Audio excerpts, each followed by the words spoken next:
easy. We rolling things, yes, this variety. Silver platter, or Johnny Butter, how we expand the mind.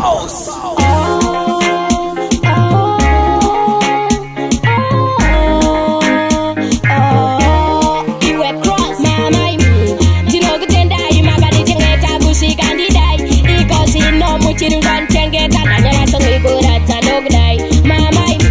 dinok tendai magani cengeta gusi kandidai iko sino mu chirungan cengeta nanya sengi berat sandok dai ndo pada funga ama yusichaka oma mtindi uta remeketa wakomkoma simusikandwa ndo itamu shoma mtindi popotera shikafesa shoshoma asi panyika pano turi kutandara baba vakakita sinagumba patara ndotenda mwari kutindi mimakasara mwari wangu etere masikaye kurarama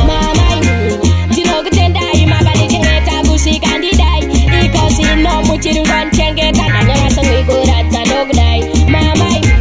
dinok tendai magani cengeta gusi kandidai iko sino mu chirungan cengeta nanya sengi berat sandok dai muripo mama ndo ana pisi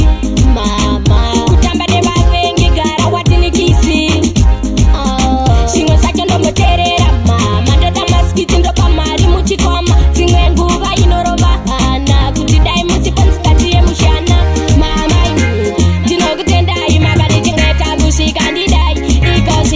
chirungan cengeta nanya sengi berat sandok dai mamai dinok tendai magani cengeta gusi kandidai iko sino mu chirungan cengeta nanya sengi berat sandok dai ndo pada funga ama yusichaka oma mchindi uta remeketa wakomkoma simusikanzwa ndo itamu shoma mchindi popotera shikafesra shoshoma asi panyika pano tiri kutandara baba vakakita sinagumba patara ndotenda mwari kutindi mimakasara mwari wakuedzera masikaye kurarama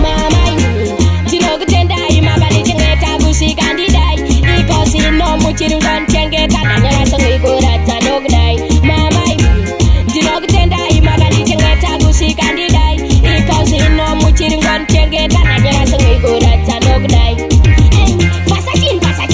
jamba jimu gomi coba dina kwa machine pati pekutu isuta kaika silver platter oja di butter